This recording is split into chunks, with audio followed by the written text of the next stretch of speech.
এখানে আমাকে আটকে রেখেছেন কেন আপনি? সেই ব্যক্তিটি তখনও ছিল নীরব। কেবল আরিয়ানের দ্রুত স্পন্দিত হৃদয় আর দম বন্ধ করা শ্বাসের শব্দে ফিসফিস করছে। চোখের কোণে অশ্রুজল জমে এবং তার মস্তিষ্ক একটা ঘোরের উপর ছিল। সে স্পষ্ট বুঝতে পারছিল এটা শুধু দুর্ঘটনা নয়, বরং নিয়ন্ত্রিত পূর্ব পরিকল্পিত ষড়যন্ত্র ছিল।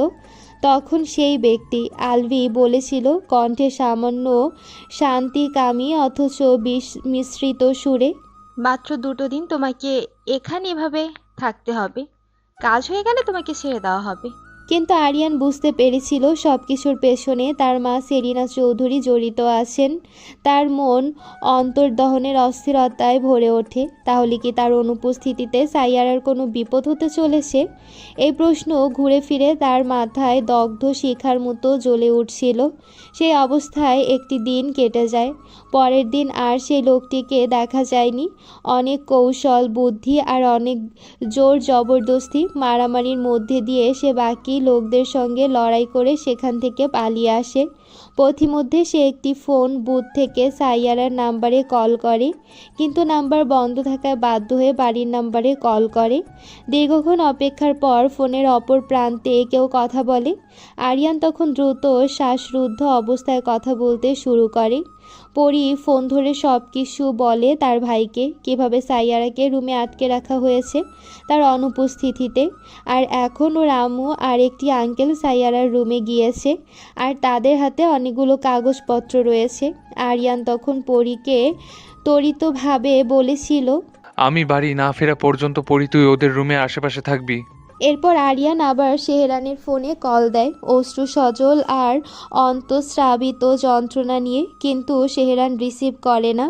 অবশেষে যখন রিসিভ হলো, আরিয়ান দ্রুত বিক্ষিপ্ত মনোভূমি ভরা কণ্ঠে সব কিছু খুলে বলে, বারবার উচ্চারণ করে, কিট্টু, তুই এখনই আমাদের বাড়িতে সাইয়ারার কাছে যা। আমি না আসা পর্যন্ত তুই ওর সাথে থাকবি। কিন্তু সেহরান কোনো উত্তর না দিয়ে কেবল কথাগুলো শুনে কোল্ড আর নিরুত্তাপ ভঙ্গিতে কল কেটে দেয়। আরিয়ানের কাছে তখন অবাক হওয়ার মতো কোনো সময় ছিল না। তাই রাতের নিস্তব্ধতা যেন তার উপর অতি ভারী। আকাশে ছড়ানো তারকাগুলো যেন চোখে দেখাতে চাইছে না কোনো স্বস্তি। সে প্রায় 2 ঘন্টা পরে বাড়ির গেটে পা রাখে, কিন্তু রাতের এমন গভীরে বাড়ির ভেতরে যেন কোনো জীবন্ত স্রোতের মতো ভিড় বয়ে যাচ্ছে। ধীরে ধীরে এগিয়ে গিয়ে সে দেখে সাইয়ারা তার শরীর রক্তে ভিজে মাটিতে পড়ে আছে, আর পাশে পরীর নিস্তব্ধ রক্তাক্ত শরীরও পড়ে আছে। চারপাশের সবাই ভয় আর হতাশার চাপে হাঁ হয়ে আছে। আরিয়ানের পায়ের তলা থেকে যেন মাটি সরে গিয়েছিল, তার পুরো পৃথিবী যেন মুহূর্তে অন্ধকারে হারিয়ে গিয়েছিল। এতক্ষণে সেহরান, মাসুক আর রাহুল সেদিনের ভয়ানক মুহূর্তগুলোর সাক্ষী হয়ে ইউভানের বলা সমস্ত ঘটনা শুনেছে। হঠাৎ সেহরান ডাকের আগুনে দগ্ধ হয়ে ইউভানের দিকে এগিয়ে আসে। চোখের জ্বালায় শব্দের রূপ নিতেই তাকে ধাক্কা দিয়ে বলে, সব মিথ্যে কথা। সেদিন তোমার কোনো ফোন আমার কাছে আসেনি। যদি তখন তোমার সঙ্গে আমার সত্যি কথা হতো, আমি নিশ্চয়ই সেদিন আমার বোনকে বাঁচিয়ে নিতাম। আমার বোনকে খুন করে নিজে মিথ্যা মারা যাওয়ার নাটক করে এত বছর দেশের বাইরে লুকিয়ে থেকে তুমি প্রমাণ করে দিয়েছো যে তুমি প্রকৃত খুনি। আমি তোমার একটা কথা বিশ্বাস করিনি। আর ওই যে কি যেন নাম বললে, আলফি, হ্যাঁ, নিজেকে বাঁচানোর চেষ্টায় তুমি এক কাল্পনিক কোনো চরিত্র বানিয়ে দিয়েছ। এতক্ষণে ইউভানের ধৈর্য অগ্নি সংবেদ হয়ে ছিন্ন প্রায় হয়ে গেল। সে এবার সেহরানকে ধাক্কা দিয়ে সরিয়ে দেয় নিজের থেকে। তারপর ধীরে কিন্তু গভীর ঘনিষ্ঠতায় পূর্ণ কণ্ঠে বলে, তোকে সেদিন আমি নিজেই কল করেছিলাম, এইটাই সত্য। এখন তোর ফোন তোর কাছে ছিল না অন্য কারোর কাছে, সেই বিষয়টি তুই নিজেই ভেবে দেখ। সেহরানের মনে হঠাৎ ধাক্কা লাগে। রাতের নিস্তব্ধতা দূরের বাতাসে ঘন ঔষধি গন্ধের মতো ছড়িয়ে যেন তার অন্তরকে আরও জর্জরিত করে তোলে। ও মনে মনে বলে, যদি সত্যি আরিয়ান আমায় ফোন করেই থাকে, তাহলে সেদিন ফোনটা কে ধরেছিল? কিছুক্ষণের নীরবতা, মুহূর্তের কাঁপন এবং হৃদয়ের তীব্র স্পন্দনে সেহরান তার জেদে অটল থেকে বিড়বিড় করে বলে, সব মিথ্যে কথা। ও নিজেকে বাঁচাতে এসব বলছে। ইউভানের চোখে গভীর ঘূর্ণি, কণ্ঠে বিষাক্ত সত্যের ভার বহন করে বলতে থাকে, সাইয়ারার চলে যাওয়ার কিছুদিন পর আমি আলভিকে হঠাৎ আমাদের বাড়ি থেকে বের হতে দেখি, তাও সেলিনা চৌধুরীর সঙ্গে। ওই সময় আমার মনে সন্দেহ হয়, তখনই ওদের দুজনের পিছু নিই গাড়ি নিয়ে। কিন্তু অনেক দূরে যাওয়ার পর সত্যিই আমার সেদিন মারাত্মক অ্যাক্সিডেন্ট হয়। তারপর যখন আমার জ্ঞান ফেরে, দেখি আমার লাইফ থেকে 6 মাস পেছনে ফেলে এসেছি। আর তখন আমি নিজে ইতালির একটা হাসপাতালে ছিলাম। কিভাবে ওখানে গেলাম আর কেই বা আমাকে সাহায্য করেছে কিছুই জানতাম না। পরে জানতে পারি এর পেছনে সেলিনা চৌধুরীর হাত আছে, আর সেই সাথে আরেকজন। ইউভান হঠাৎ থেমে যায়। তার মনে পড়ে যায় কিছু, এবং মনে মনে তার কণ্ঠে ভেসে ওঠে এক অনিশ্চিত স্পন্দন। সরি কিট্টো, এই মুহূর্তে আমি তোকে সেই ব্যক্তির নাম বলতে চাই না। তুই এমনিতেও অনেক কষ্ট পেয়েছিস এত বছর। আজ যদি তার পরিচয় তুই জানতে পারিস, তাহলে তোর সবার উপর থেকে বিশ্বাস উঠে যাবে। কিন্তু আমি নিজে আজও জানি না আমাকে এতটা সাহায্য করার পেছনে ওনার উদ্দেশ্যটা আসলে কী ছিল। সেহরানের চোখের ভেতর হঠাৎ অগ্নি জ্বালার ছোঁয়া ভেসে ওঠে। সে কণ্ঠে তীব্র উত্তেজনা নিয়ে প্রশ্ন করে। আরেকজনকে কি হলো বলছো না কেন? ইউভান মাথা ধীরভাবে হেলিয়ে ভীষণ মনস্তাত্ত্বিক ভার কণ্ঠে বলে, কেউ ছিল না। তোর যা ভাবার তাই ভাব। তোর যদি এখন মনে হয় সব কিছুর জন্য আমিই দায়ী, তাহলে আমাকে তুই মেরে ফেল এখনই। যা শাস্তি দেওয়ার তাই দে, আমি সব কিছু মেনে নেব। সেহরান যেন এতক্ষণ পরে খুব মজা পায় ইউভানের কথাগুলো শোনার পর। তের নিস্তব্ধতা, দূরের বাতাসের ঘন হাওয়া, হালকা পাতার মর্মরের শব্দ, সবই যেন তার অন্তরের দহনকে আরও উস্কে দিল। সে হেসে ওঠে, গভীর কণ্ঠে রাগ আর খুনসুটি মিশিয়ে। শাস্তি তো তুমি পাবে। তুমি এখনো পুরো সত্যি বলনি। এখনো অনেক কিছু বাকি আছে। তুমি জানতে সেলিনা চৌধুরী আসল অপরাধী। সে আমার বোনকে কতটা যন্ত্রণা দিয়েছে প্রতিটি মুহূর্তে, শুধুমাত্র সম্পত্তির জন্য। কত নৃশংসভাবে আমার বোনকে মহিলা মেরে ফেলেছে। অথচ সব জানার পরও তুমি কেন এতদিনও তাকে কেন শাস্তি দাওনি? শুধুমাত্র নিজের মা বলে? তাহলে আমার বোনের হত্যার বিচারের কি হবে? ইউভান কণ্ঠে আহত সুরের ভার নিয়ে ধীরে জবাব দেয়। সব কিছুর বিচার হবে কিট্টু, অপরাধীও শাস্তি পাবে, বিশ্বাস কর। আমার উপর একবার শুধু ভরসা করে দেখ কিট্টু। আমি নিজে এতদিন অপেক্ষা করে আছি শুধুমাত্র দুটো কারণে। আমি এখন এই মুহূর্তে তোকে আর কিছু বলতে পারবো না। শুধু তুই জেনে রাখ, আমি আমার স্ত্রী আর অনাগত সন্তানের হত্যাকারীদের নিজের হাতে কঠিন মৃত্যু দেব। এতে যদি আমার ফাঁসি হয় হোক, তাতে আমার কোনো আফসোস থাকবে না। সেহরান টান টান হয়ে ইউভানের সামনে দাঁড়িয়ে তীব্র মানসিক ভার বহন করে বলে, তোমায় আর আমার বোনের জন্য এত ভাবতে হবে না। আসলে অপরাধীর শাস্তি আমি নিজের হাতে ঠিকই দেব, খুব শীঘ্রই। তুমি বরং নিজের বোনের কথা ভাবো। ইউভান বিস্ময়ে জিজ্ঞেস করে। মানে? সেহরান মুখে কঠোর হাসি টেনে বলে, ঠিক যা যা তুমি আর তোমার ফ্যামিলি আমার বোনের সঙ্গে করেছিলে, আমিও পরীকে বিয়ে করার পর থেকে এতদিন ধরে এইসব কিছু করে এসছি। ওকে সর্বোচ্চ কষ্ট দিয়ে এসছে। আর আজকের পর থেকে আরও বেশি করে টর্চার করব, যাতে তুমি বুঝতে পারো নিজের বোনের উপর এত অমানবিক নির্যাতন করলে একজন ভাইয়ের ঠিক কতটা যন্ত্রণা হয়। প্রতিটি মুহূর্তে আমি যেমন মৃত্যুর যন্ত্রণা সহ্য করে এসেছি এত বছর, আমার বোনের সে আত্মচিৎকার চিন্তা করে, তেমনি তুমি আজকের পর থেকে সেই সব ভোগ করবে। তোমার সে যন্ত্রণা দেখে আমার কলিজা ঠান্ডা হয়ে যাবে, ট্রাস্ট মি। ইউভানের চোখে অশ্রু জমে। সেহরানের হাত জড়িয়ে ধরে, কণ্ঠে অনুনয় বোধ নিয়ে বলে, এই কিট্টু, তুই প্লিজ এমন কিচ্ছু করিস না, প্লিজ। আমার পরি সেই সব যন্ত্রণা সহ্য করতে পারবে না। তুই ভুল বুঝছিস আমায়, প্লিজ। এই ভাই, এমন করিস না। আর তাছাড়া তুই তো পরীকে খুব ভালোবাসিস, আমি নিজেই দেখেছি। সেহরান ইউভানকে ধাক্কা দিয়ে সরিয়ে দেয়, কণ্ঠে হিমশীতল, চোখে আগুনের রেখা টেনে বলে, আমার বোনও তোমার মতো কাপুরুষকে ভালোবাসত, বিনিময় মৃত্যুকে উপহার হিসেবে পেয়েছে। ঠিক তোমার বোনের সাথে একই ঘটনা ঘটবে। আর এতদিন ধরে তার মানে তুমি আমাদের খোঁজ রাখতে। ইন্টারেস্টিং। ইউভান এবার জোরে চেঁচিয়ে বলে, আমি তোর বোনকে কিচ্ছু করিনি। আমাদের মাঝে শুধুমাত্র ভুল বোঝাবুঝি হয়েছিল, এর বেশি আর কিছুই না। প্লিজ এমন করিস না ভাই, তাহলে সারা জীবন তোকে আফসোস করতে হবে, ঠিক আমি যেমন করছি। আমার মতো অভাগা কয়জন আছে বল, যে নিজের বাচ্চাটার মুখ পর্যন্ত দেখতে পারিনি, তাকে ছুঁয়ে পর্যন্ত দেখতে পারিনি। তাকে দুনিয়ার মুখ দেখাতে আমরা ব্যর্থ হয়েছি। দোয়া করি কিট্টু, তোর লাইফে যেন কখনো এমন দিন না আসে। সেহরান হঠাৎ থমকে যায় ইউভানের কথায়। বুকের ভেতরে অদৃশ্য ব্যথা চিনচিন করে ওঠে, কিন্তু কঠিন কণ্ঠে বলে, তোমার শাস্তি আজকে থেকে শুরু হলো। বলেই আর দাঁড়ায় না সে, নিজের গাড়িতে উঠে চলে যায় মুহূর্তেই, কিন্তু পেছনে রেখে যায় হতভম্ব চোখে তাকিয়ে থাকা মাসুক আর রাহুলকে। ইয়োভান কাঁদতে কাঁদতে হাঁটু গেড়ে বসে পড়ে নিচে, জোরে জোরে চেঁচিয়ে বলে, ভুল করছিস কিট্টু, খুব বড় ভুল করবি। পরীকে কষ্ট দিলে। আমার বোনকে এখনো তুই চিনতে পারিসনি। তার শব্দগুলো যেন পার্কিং এরিয়ায় ঠান্ডা বাতাসে কম্পিত হয়ে ধুলো ও কংক্রিটের দেয়ালে লেগে প্রতিধ্বনি সৃষ্টি করছে। চোখে অশ্রুজল, মুখে অগোচর হতাশা, প্রতিটি শব্দ যেন তার ভেতরের যন্ত্রণা প্রকাশ করছে চারিদিকে। বার্কশায়ার্সের তুষার ভেজা রাত, জানালার ওপাশে আকাশ ভরা নক্ষত্রেরা মিটিমিটি করে জ্বলছে। মনে হচ্ছে যেন নিঃসীম মহাকাশের আধারে ছড়িয়ে আছে অগণিত জোনাকির মিছিল। থাই জানালার কাচ সামান্য খোলা, সন্ধ্যার পর থেকেই ঠান্ডা হাওয়া ঢুকছে ভেতরে, কনকনে নয়, বরং এক অদ্ভুত প্রশান্তির শীতলতা, যা শরীরকে স্পর্শ করছে অথচ অন্তরে জাগাচ্ছে অস্থির অন্তর্দহন।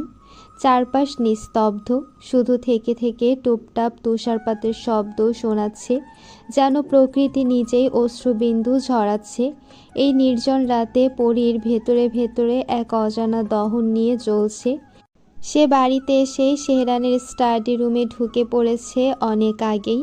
চারিদিকে ছড়ানো কাগজপত্র, অগোছালো টেবিল, অর্ধেক খোলা ড্রয়ার, হাট করে খোলা আলমারি, সব কিছুর মধ্যে ছড়িয়ে আছে বিশৃঙ্খলা। পরী পাগলের মতো খুঁজছে নির্দিষ্ট কিছু একটা, যেন তার ভেতরে কোনো হিংস্র বিক্ষিপ্ত মনোভূমি দখল করে নিয়েছে। আজ তার চোখে নেই ভয়ের ছাপ, নেই থমকে যাওয়ার কোনো সংশয়, শুধু এক অদম্য তাড়না, হারিয়ে যাওয়া সত্যকে টেনে আনার সংকল্প।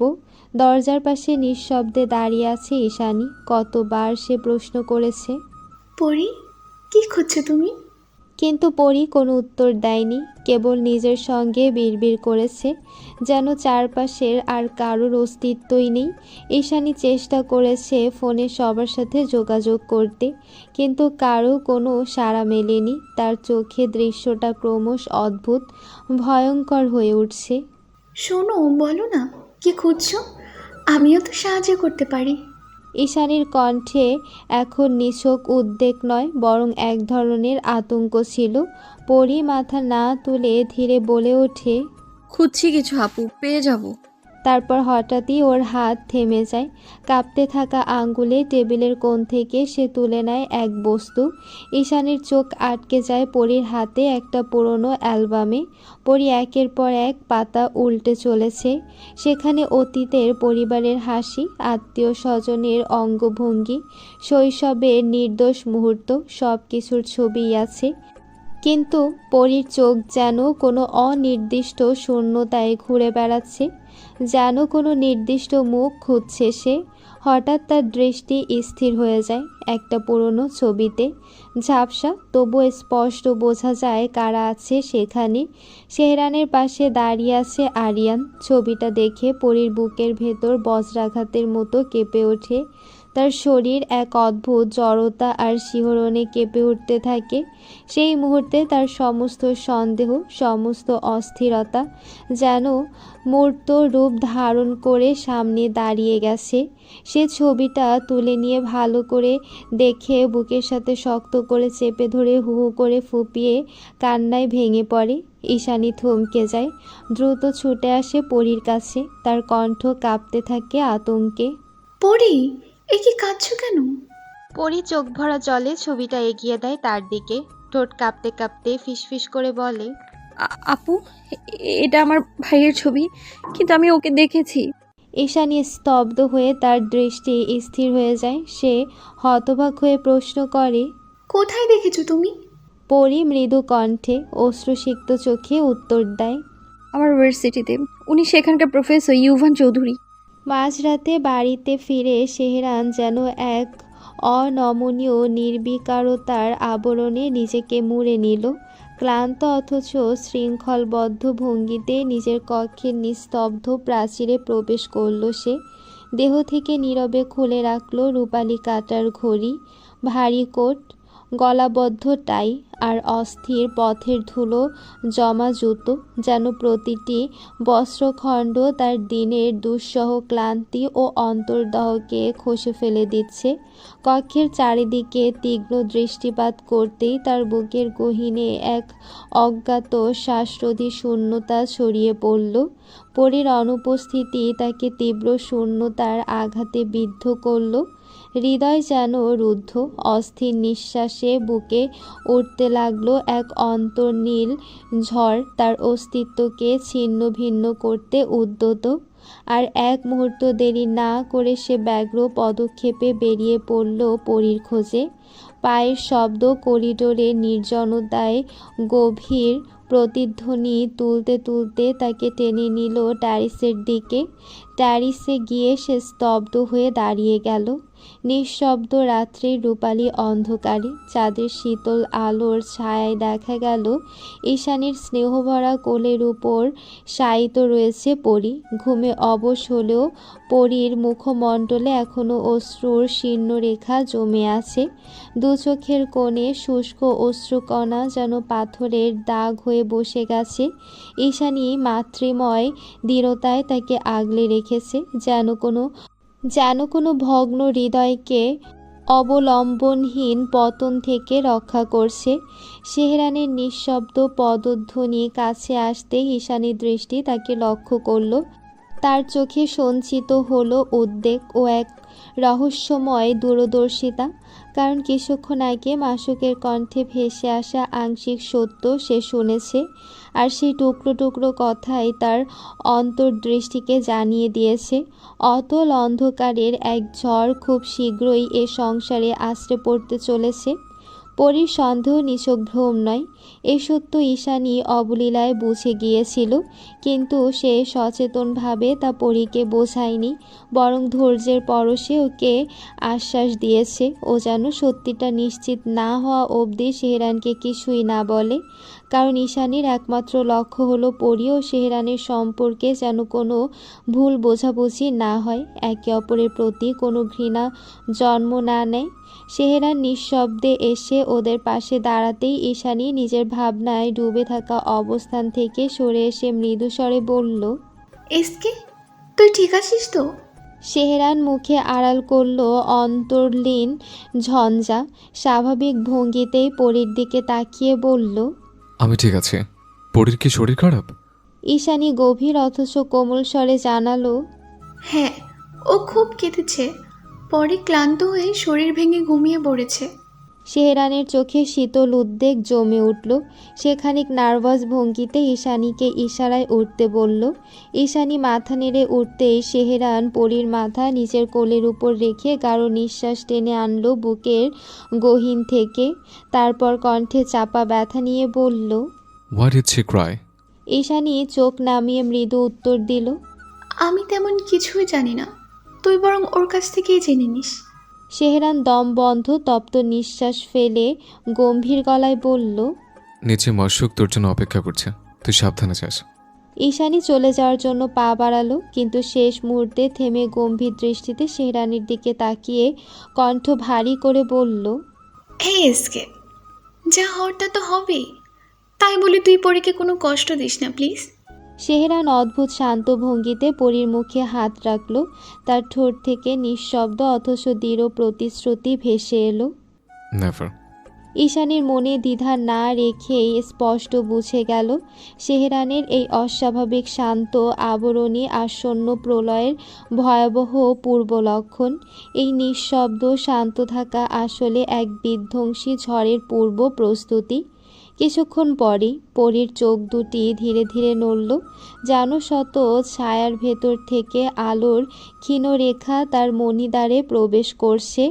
নিদ্রা ভাঙা অবসন্ন দৃষ্টিতে চারপাশ ধোঁয়াশা লাগছিল, কিন্তু প্রথমেই অনুভব করল তার মাথাটি কারো উষ্ণ কোলের উপর অবলম্বন করে আছে।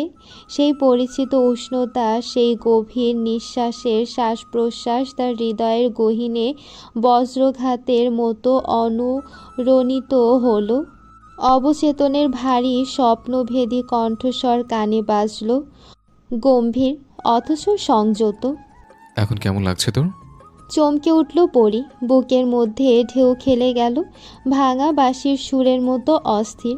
ধীরে ধীরে চোখ মেলে তাকাতেই দেখল শেহরানের চেহারা শান্ত, অস্বাভাবিক শান্ত, কিন্তু শান্ত মুখচ্ছবিতে এক ভয়ঙ্কর অশান্তির ছায়া লুকানো, ঠিক যেন আগমনী ঝড় আকাশ জুড়ে কালো মেঘে রূপ নিয়েছে, অথচ এখনও বজ্রঘাত ঘটেনি। পরি তৎক্ষণাৎ উঠে বসতে গেল, কিন্তু শেহরানের হাতের বাহুবন্ধন যেন তাকে আটকিয়ে দিল। সেই স্পর্শে পরির সমস্ত শিরা উপশিরায় বিদ্যুৎ প্রভাবিত হলো, যেন প্রতিটি কোষ সন্ত্রস্ত হয়ে উঠল। কণ্ঠ ভারী করে শেহরান আবার বলল, তুই কেঁদেছিলে? পরির ঠোঁট কাঁপল, চোখের পাপড়ি ভিজে উঠল আবারও, গলায় আটকে আসা শব্দ বেরোলো না, অথচ নীরবতাই যেন সমস্ত সত্য উন্মোচন করে দিল। শেহরানের চোখ দুটো চলচল করছে, নিস্তব্ধতার ভেতর সে দৃষ্টি যেন রক্তাক্ত আলোর মতো দগ্ধ করে দিচ্ছে। ওর শ্বাস প্রশ্বাসের ভারে বাতাসও যেন ভারাক্রান্ত, ওর গলা যেন ভেঙে আসছে। পড়ি, আমি কিছু বলবি না? পরীর মনে হচ্ছিল যেন জগৎ সংসারের সমস্ত ভাষা এই মুহূর্তে তার কণ্ঠ থেকে উধাও, শুধু বুকের ভেতর অবতরণীয় আতঙ্ক ও করুণার ঝড় বইছে। ও জানে ঈশানীর সতর্ক বাণী সত্যি, এই ভুল সময় বলা শব্দই হয়তো তাদের সম্পর্ককে শিলাস্তম্ভে আশ্রে ভাঙতে পারে। অতএব পরি মাথা নিচু করেই রইল, ভিজে চোখ মুঠো করে বন্ধ করে নিল, কিন্তু সেই নীরবতায়ও তার সমস্ত উত্তর ফুটে উঠল। শেহরান দীর্ঘশ্বাস ফেলল, তার মুখের শান্ত আবরণটা যেন এক নিঃশব্দ গর্জনে চূর্ণ হলো। ঠোঁটের কোণে চাপা হাসি ফুটল, সেই হাসিতে ছিল না আনন্দ, ছিল এক ভয়ঙ্কর ঝলসে দেওয়া দৃঢ়তা।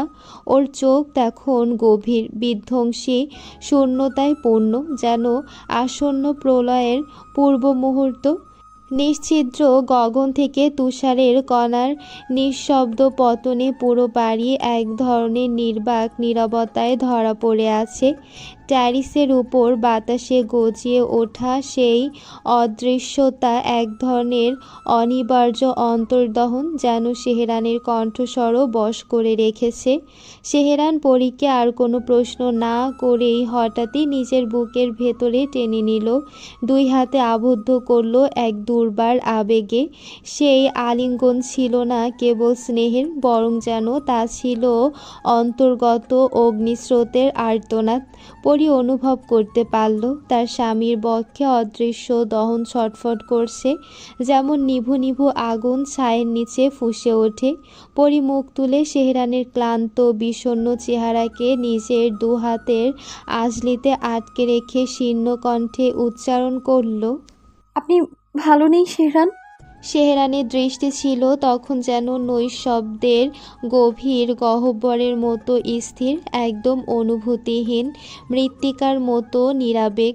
সেই দৃষ্টি দেখে পরীর হৃদকম্পন বেড়ে গেল, অন্তর্দহনে কেঁপে ওঠা কণ্ঠে সে আবার জিজ্ঞেস করল, কি হয়েছে আপনার?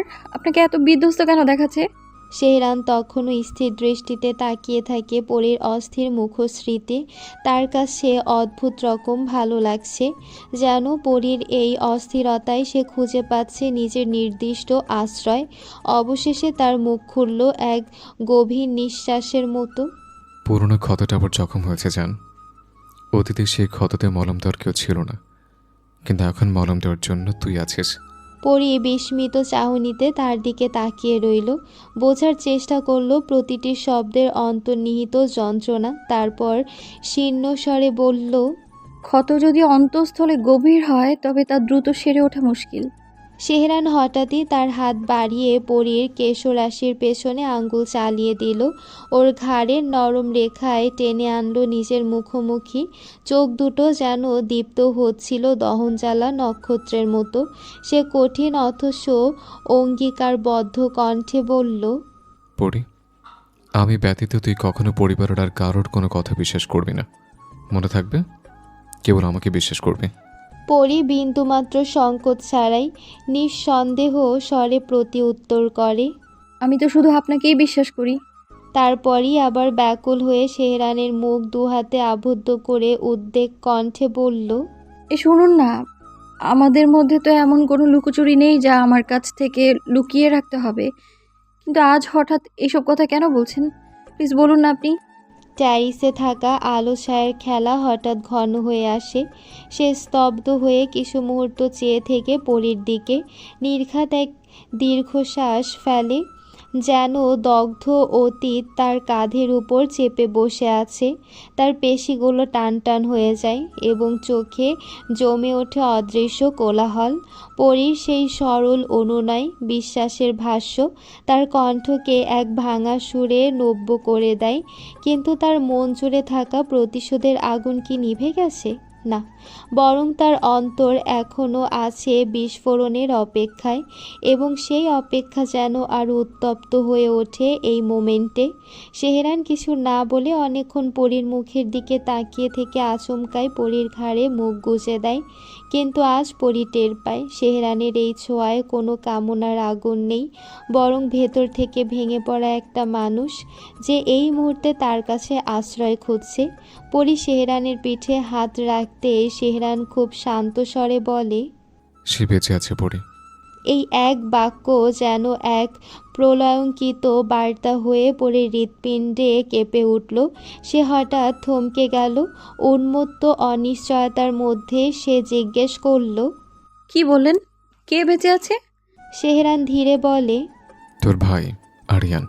হঠাৎ সেহরানের মুখ থেকে বেরিয়ে আসা এই শব্দটি পরীর অস্তিত্বকে কাঁপিয়ে দিল। পরী ওর শার্ট খামছে ধরে, চোখের পলক ফেলতে ভুলে যায়। তারপর ধীরে ধীরে চোখ থেকে জল গড়িয়ে পড়ে। সেহরানের ঘাড়ে জলের স্পর্শ পড়তেই ও নিজের মুখ তুলে পরীর দিকে তাকিয়ে দেখে পরী নিঃশব্দে কাঁদছে। সেহরান বুঝতে পারছে পরীর ভেতর কী চলছে। হঠাৎ এমন একটা নিউজ শুনে যে পরীর মতো মেয়ে আবেগী হয়ে পড়বে, এটাই স্বাভাবিক। সেহরান এবার বলে, নিঃসন্দেহেই তুই এবার তোর ভাইকে আপন করে নিবি, তার করা অপরাধগুলো ভুলে। অথচ ওর মনেও যদি কোনো পাপ না থাকতো, তাহলে এত বছর সে নিজেকে লুকিয়ে রেখেছিল কেন? পরী বেদনায় উচ্ছ্বাসিত হয়ে সেহরানের দিকে আহত চাহনিতে তাকিয়ে বলে, আপনি সত্যি বলছেন আমার ভাইয়া বেঁচে আছে? আমি জানি না সে কেন নিজেকে লুকিয়ে রেখেছিল এতদিন, কিন্তু আমি শুধু একটাবার জানতে চাই এর পিছনে এমন কি কারণ আছে। প্লিজ আমায় একবার নিয়ে চলুন না ভাইয়ার কাছে। আমি দেখতে চাই তাকে, একটাবার জড়িয়ে ধরতে চাই। প্লিজ নিয়ে চলুন। এই বিনীত অনুরোধে সেহরানের চোখে আগ্নেয়স্ত্র ভেসে ওঠে। সে পরীর কথা শুনে রেগে গম্ভীর হয়ে বলে, সিরিয়াসলি পড়ে সব কিছু জানার পরও তুই তোর ভাইয়ের কাছে যেতে চাইছিস? একবার আমার বোনের কথা মনে হলো না তোর? পরী আহত দৃষ্টিতে তাকিয়ে বলে, মানছি ভাইয়ারও কিছু ভুল ছিল, কিন্তু সে আপুকে খুব ভালোবাসতো। সেহরান কাট কাট গলায় বলে, ভালো করে শোনো ডাক পড়ে, আমি চাই না তার সাথে তোর কোনো যোগাযোগ থাকুক। আমি ছাড়া তোর লাইফ আর কেউ থাকবে না, কেউ না। এতদিন যেটা সত্যি ভেবে এসেছিলে ও বেঁচে নেই, সেটাই মেনে চল, কারণ বাস্তবে সে মিথ্যেটাই এবার সত্যি হবে। তোর ভাইকে আমি কঠিন শাস্তি দেব, আমার বোনকে মেরে ফেলার শাস্তি ওকে পেতেই হবে। পরী আতকে উঠে বলে, আপনার অনেক বড় ভুল হচ্ছে। আমার ভাই আর যাই হোক, তার সন্তান সম্ভাব্য স্ত্রীকে কখনো মারতে পারে না। সে খুব ভালোবাসতে ভাবিপুকে। কিন্তু হঠাৎ পরী থেমে যায়। কিছু একটা মনে পড়ায় ওর বুক কেঁপে ওঠে। মনে মনে ভাবে, আমার সন্দেহ যদি সঠিক হয় তাহলে ইউভান স্যারই আমার ভাই আরিয়ান। কিন্তু উনি তো আমাকে বলেছেন এখানে ওনার স্ত্রী ওনার সাথে থাকেন। এর মানে কি? আমি যা ভাবছি তা যদি সত্যি হয় তাহলে সেহরান মুখে যা বলেছেন কাজেও তাই করে দেখাবে। পরী আর ভাবতে পারে না কিছু। সেহরান গম্ভীর দৃষ্টিতে পরীর দিকে তাকিয়ে বলে, পড়ে আমি জিজ্ঞেস করবো না তুই কে নিয়ে এত ভাবছিস। তুই যা ইচ্ছে তাই ভাবতে পারিস, কিন্তু তোর সেই ভাবনাটা যেন শুধু আমি পর্যন্ত সীমাবদ্ধ থাকে, সেখানে যেন অন্য কেউ কোনো স্থান না পায়।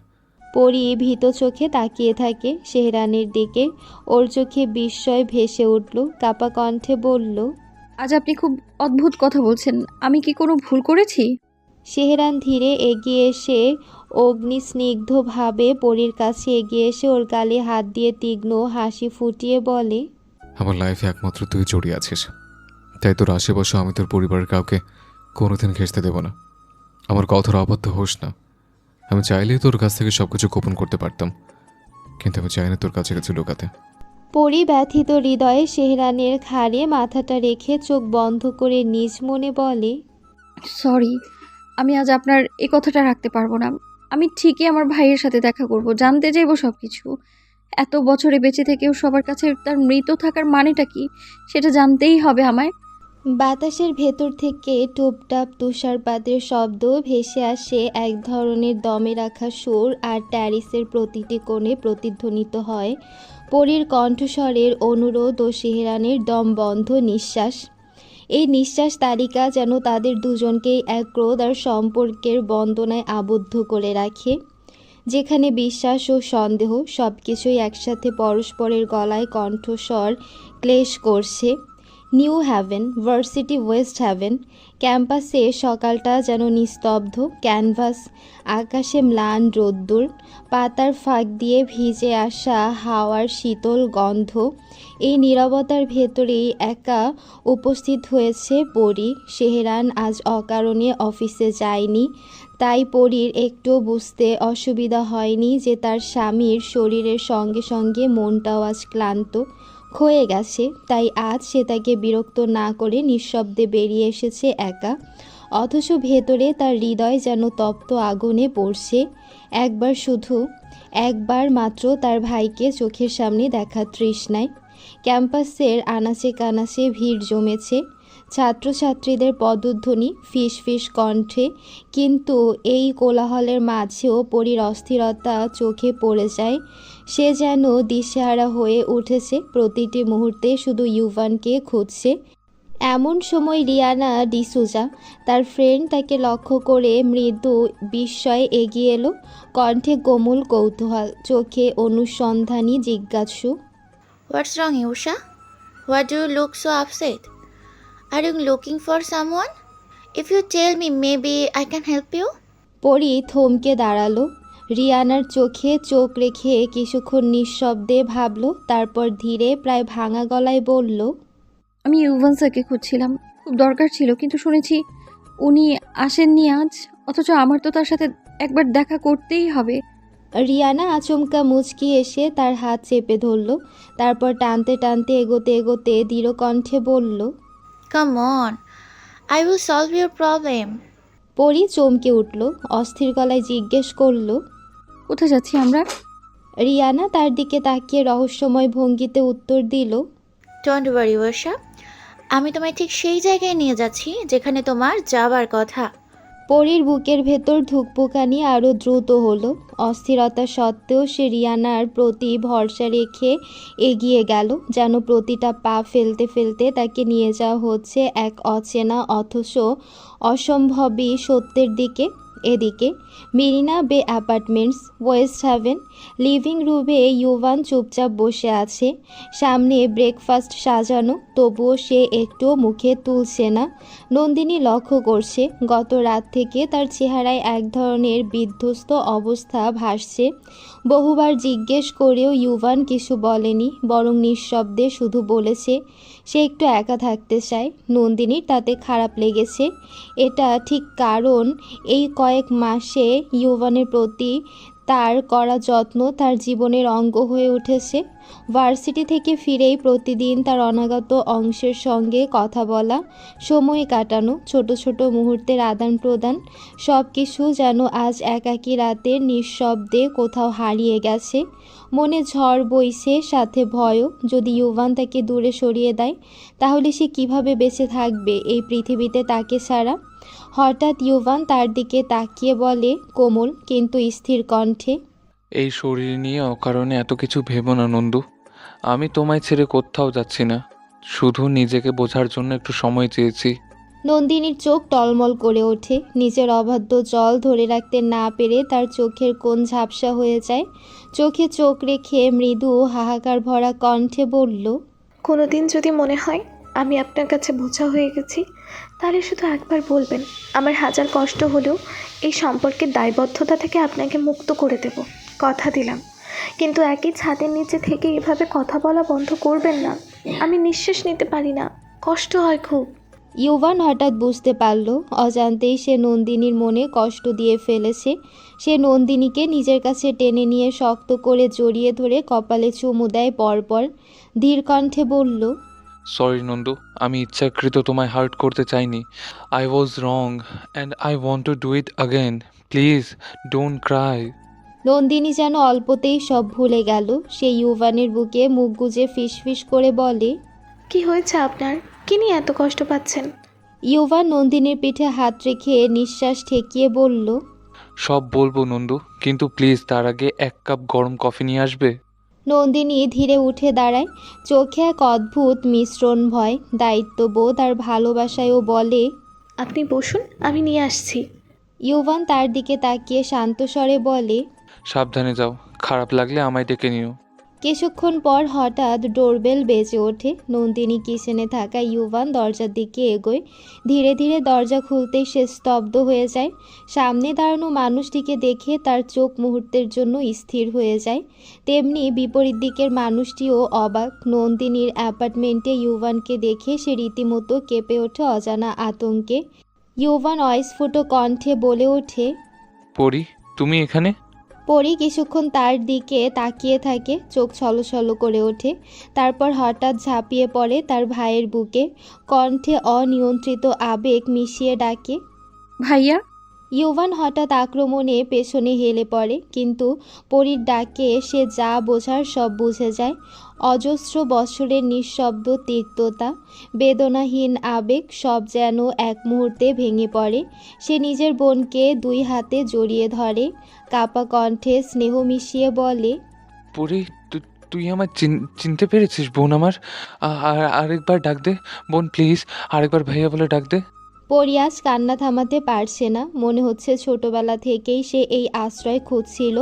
চোখ জলে ভিজে উঠেছে। ফিসফিস কণ্ঠে বলে, ভাইয়া, এত বছর বেঁচে থেকে কেন তুমি আমার থেকে দূরে ছিলে এত? কি করে পারলে সব কিছু জানা সত্ত্বেও আমাকে ওই বাড়িতে একা ফেলে আসতে? একটু কি আমার জন্য চিন্তা হয়নি তোমার? যদি ভাবিপুর মতো আমারও কিছু হয়ে যেত। ইউভান বোনের মাথায় বারবার স্নেহের চুম্বন রাখে। কান্না মিশ্রিত কণ্ঠে ফিসফিস করে বলে, আমি ইচ্ছা করে এমন করিনি পরি, বিশ্বাস কর আমার। আমি পরিস্থিতির শিকার ছিলাম। আমার দূরে থাকাতেই তোর আর কিট্টোর মঙ্গল ছিল। তাও আমি অন্যায় করেছি, ক্ষমা করে দে আমায়। পরি কাঁদতে কাঁদতে বলে, আবার কি হারিয়ে যাবে আমায় ফেলে? আমি কিন্তু আর তোমায় হারাতে দেব না। ইউভানের হৃদয় যেন দীর্ঘদিনের শীতলতার পর উষ্ণ হয়ে ওঠে। নিজের কলিজার বোনকে বুকে পেয়ে সে স্নেহময় কণ্ঠে ফিসফিস করে বলে, আর কোথাও যাব না তোকে ছেড়ে বোন। এখন থেকে আমার একটাই উদ্দেশ্য, তোকে সেফ রাখা। এক মুহূর্তও তোকে চোখের আড়াল রাখবো না। পরি কাঁদতে কাঁদতে হাহাকার ভরা গলায় বলে, কেন? আমাদের আমাদের জীবনটা কেন এমন হলো ভাইয়া? কেন আর 5টা পরিবারের মতো আমরা সাধারণভাবে কেন বাঁচতে পারলাম না? কেন ভাইয়া? ইউভান হালকা শ্বাস ফেলে, ওকে সান্ত্বনা দেয়। কাঁদিস না পরি, যা আগে হয়নি তা এখনো হবে না। আমি আর কখনো তোর থেকে দূরে থাকবো না। তুই আমার কাছেই থাকবি এখন থেকে। কিট্টোর সাথে তোকে আর থাকতে হবে না। ও আমায় ভুল বুঝেছে। আমি বেঁচে থাকতে ওকে তোর উপরে কোনো প্রতিশোধ নিতে দেব না। আমার বোনকে কষ্ট দেওয়া কি এতই সহজ? তাও যে ঘটনাটিতে তোর কোনো হাতেই নেই, তাও সে ঘটনাটিতে তোর কোনো হাতই নেই। পরি, তোর কিছু হলে আমি ওকে জানে মেরে ফেলবো বলে দিলাম। পরি ইউভানের কাঁধে মাথা রেখে চুপচাপ শুনল। তার নজর ছিল ঠিক ওদের পেছনে দাঁড়িয়ে থাকা নন্দিনীর দিকে, যে কফির কাপ হাতে দাঁড়িয়ে ওদের 2 ভাই বোনের এই আবেগময় পুনর্মিলন। পরি হঠাৎ আহত সুরে ফিসফিস করে বলে, সাইয়ারা, ভাবিপো তোমার আদরের কিট্টোর একমাত্র বোন ছিল, তোমার একমাত্র ভালোবাসা ছিল। তাহলে আমার স্বামী তার একমাত্র বোনকে হারানোর জন্য তোমাকে দোষী সাব্যস্ত করে আমার সাথে যা যা করেছে আর ভবিষ্যতেও করবে, সেটা তো ঠিকই আছে, তাই না ভাইয়া? বিচার হলে তো সমান সমান হওয়া উচিত। ঠিক বলছি তো ভাইয়া? ইউভানের বুক হঠাৎ কামড়ে ওঠে। তার বুঝতে অসুবিধা হয় না পরি ঠিক কিসের ইঙ্গিত দিল। সে ভাঙা কণ্ঠে বলে ওঠে, মানে তুইও কি আমায় সাইয়ারার খুনি ভাবিস পরি? বার্কশায়ার্স, সকাল 10টা। হালকা কুয়াশা ঘন হয়ে আছে চারপাশের। সেহেরান গভীর ঘুমে ডুবে আছে। হঠাৎ তার কানে ফিসফিস কণ্ঠে নরম শব্দ ভেসে আসে। সে চোখ ধীরে ধীরে খোলে। ঘুমের রেশ কেটে যায় তার। আর তাকিয়ে দেখে রাহুল আর মাসুক বসে আছে তার পাশে, ফ্লাফি মুখ দিয়ে তার গায়ে ঘষছে। সেহরানের মনটা হঠাৎ অস্থির হয়ে ওঠে, কারণ ঘুম ভাঙার এই কোমল মুহূর্তে বইয়ের বদলে এদের মুখ দেখে সে বিরক্ত হয়। সে গম্ভীর কণ্ঠে ডাকে, পড়ি, এই পড়ি, কোথায় তুই? রাহুল চোখ কুঁচকে সতর্কভাবে বলে, সকাল সকাল ডাকছিস কেন ওকে? ভার্সিটি গেছে, যাওয়ার আগে আমাদের কল দিয়ে আসতে বলেছে। তুই ঠিক নেই, তাই তোর ঘুম ভাঙাতে চাইনি। সেহরান উঠে বসে চোখে গভীর ব্যথা আর হতাশা মিশিয়ে বলে, আমি ঠিক নেই জেনে ওর কাছে ভার্সিটি যাওয়া গুরুত্বপূর্ণ হয়ে গেছে। আর আমার একমাত্র শান্তির স্থান যে শুধুমাত্র ও, সেটা বুঝতে পারলো না। মাসুক শান্ত স্বরে বলে,